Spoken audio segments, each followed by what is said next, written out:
जय हिंद दोस्तों, त्यागी trading tips में आपका स्वागत है। दोस्तों, इस वीडियो के अंदर हम बात करने वाले हैं दो कंपनियों के बारे में। यहाँ पर बात होने वाली है, एक कैंपस के बारे में, दूसरी ओला के बारे में।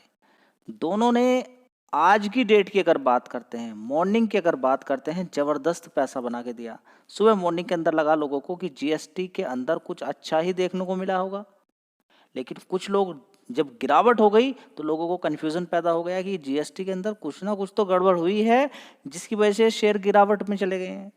ठीक है, जीएसटी की डिटेल एनालिसिस हम बहुत सारे शेयर्स के साथ अगली वीडियो में कवर करेंगे।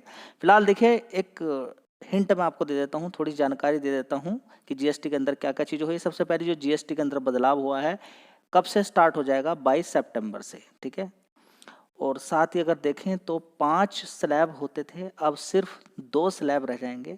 एक रह जाएगा 5% वाला, एक रह जाएगा 18% वाला।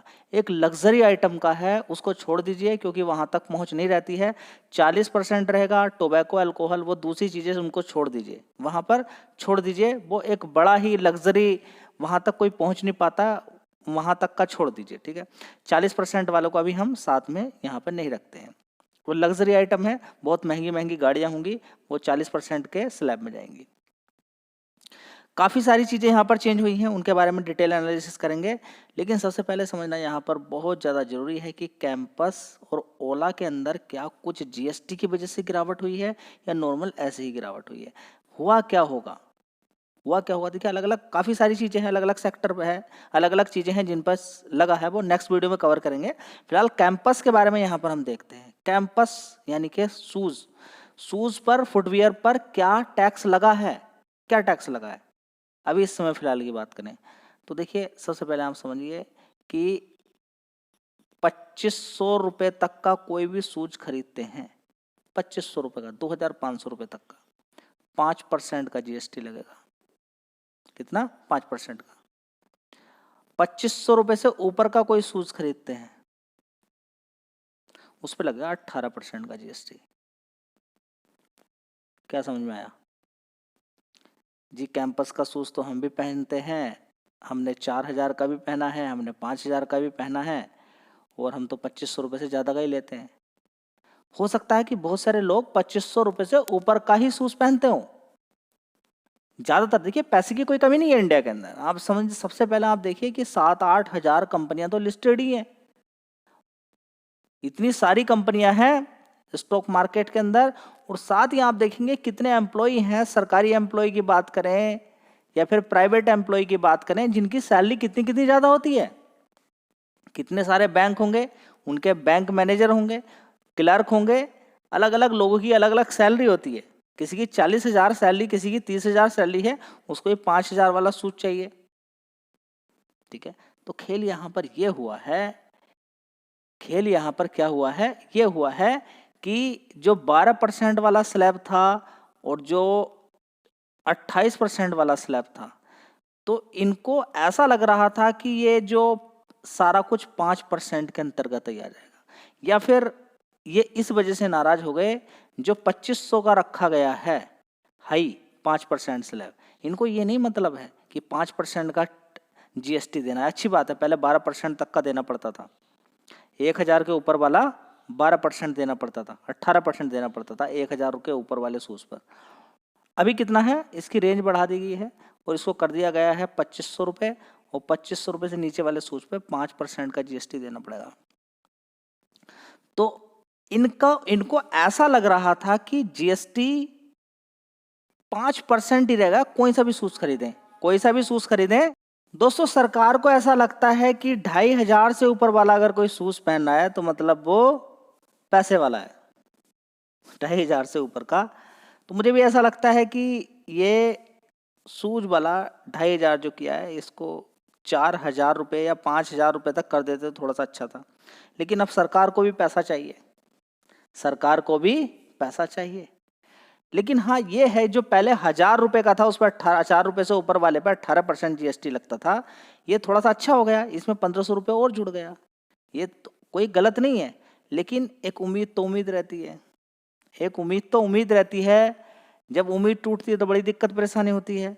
तो निवेशकों का भी और बड़े बड़े एक्सपर्ट का भी यही मानना था, जो रेंज है 2500 थोड़ी सी ज़्यादा होनी चाहिए थी, या फिर ये रेंज होनी ही नहीं चाहिए थी। 5% का फ्लैट फुटवियर्स पे जीएसटी लगता तो ये इनके लिए शायद अच्छा हो सकता था।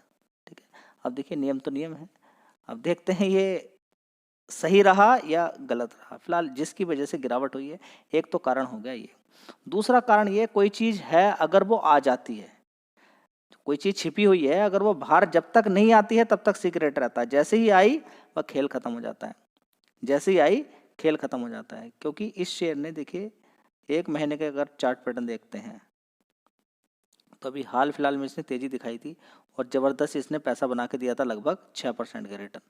ठीक है, अगर 52 वीक लो भी देखने की कोशिश करते हैं तो देखिए 210 रुपये है, 210 से आज इसने कितना मारा है ये नहीं मालूम है, यही तो देखना जरूरी है कि 210 से कितना मारा है। इस वाले लेवल से देखिए ज़बरदस्त पहले तो तेज़ी दिखाई थी इसने 292 रुपये, फिर गिरावट होती है नीचे की साइड में, फिर ऊपर की साइड में 298 रुपये के आसपास, और आज फिर ज़बरदस्त इसके अंदर गिरावट। आज देखिए अगर हम यहाँ पर बात करते हैं प्रीवियसली क्लोज की 269 का था, 270 का, और आज कितना पहुँच जाता है 297। 300 रुपये से पहुँचते ही गिरावट बन जाती है।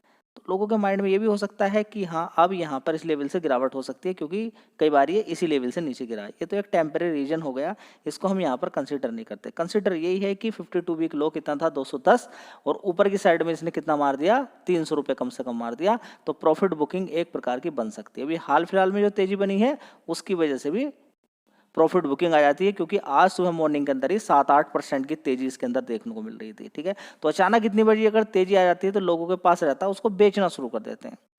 तो देखिए एक्चुअली अगर देखा जाए तो ऐसा नहीं कि बड़े भारी लॉस के अंदर हैं, लेकिन हाँ क्योंकि शूज इन कंपनियों के महंगे भी रहते हैं यार, 2500 रुपये से ऊपर के भी रहते हैं। ठीक है, तो ज़्यादातर अगर देखें तो वो लोग भी बहुत हैं इस कंपनी के पास जो 2500 रुपये से ऊपर का खरीदते हैं, तो वहाँ पर अब मार्जिन का इशू, मतलब कि कुल मिला के कंपनी के प्रॉफिट पे असर इस चीज़ का देखने को मिल सकता है। लेकिन क्या है, क्योंकि पहले 1000 रुपये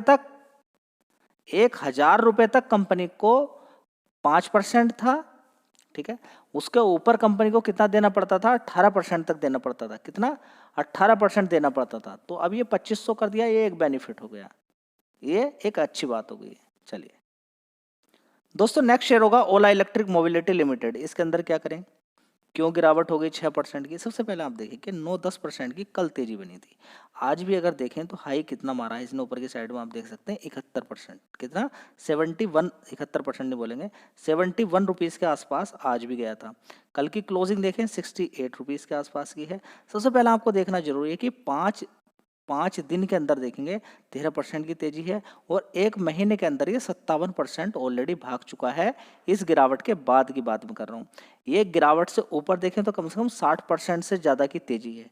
ठीक है, अब इतनी बड़ी तेजी 1 महीने के अंदर बनती है तो पहली बात प्रॉफिट बुकिंग आ जाती है, तो जीएसटी का यहाँ पर कोई लेना देना नहीं है। ठीक है, अगला स्टेप, यहाँ पर तेजी क्यों बनी है उसके पीछे का कारण आपको मालूम ही है कि 22 सितंबर से कुछ अलग चीज़ें देखने को मिल सकती है कंपनी के अंदर। क्या, कि कंपनी जो बैटरी बनाती थी अपनी खुद की बैटरी लगाएगी, जो ज़्यादा दूर तक गाड़ी को ले जा सकती है, ज़्यादा किलोमीटर कवर करेगी उतने एक समय में, और साथ ही चार्जिंग, सुपर चार्जिंग फास्ट होगा। तो प्लस पॉइंट क्या है कि कंपनी ने खुद की बैटरी बनाकर तैयार कर ली है, वो भी मजबूत। समझ बताइए, 1 घंटे में ज़्यादा किलोमीटर दूर करेगी जो अभी तक की स्पीड थी। ठीक है, पहला हो गया ये वाला।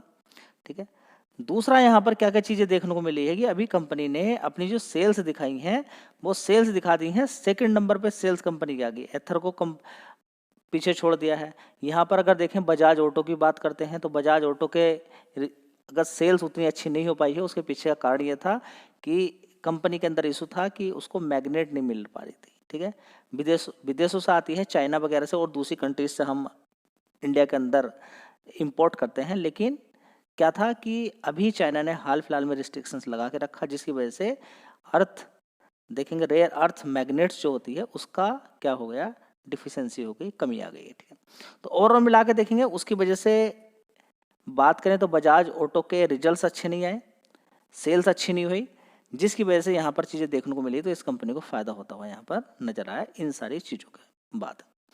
कंपनी के मालिक ने बोला है कि हम आने वाले टाइम में क्या करने वाले हैं कि अपना जो अभी इस समय जो हमारा मार्केट शेयर चल रहा है उसको हम 30% तक बढ़ाएंगे। ठीक है, बोला बोला है, अब देखते हैं आगे होगा क्या नहीं होगा।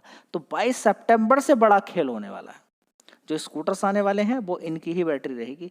और आपको मालूम है कि एक स्कूटर जब बनकर तैयार हो जाता है तो उसके अंदर अगर देखें तो बहुत सारी चीज़ें होती हैं, लेकिन सबसे ज़्यादा कॉस्टली बोलेंगे या फिर जो टोटल कॉस्ट जो बैठती है उसमें बहुत बड़ा रेशियो होता है किसका, बैटरी का। और बैटरी कंपनी खुद बनानी शुरू कर दे तो एक बहुत बड़ी कंपनी के लिए अच्छी चीज़ हो सकती है। ठीक है, आगे फिर काफ़ी सारे शेयर्स हैं जिनके अंदर धीरे धीरे तेज़ी बन रही है। कहीं पर आप देखेंगे कि बिल्कुल पहले 5-10% का टैरिफ, 5-10% का टैक्स लगता था, जीएसटी लगती थी, अब वो बिल्कुल फ्री कर दिया है।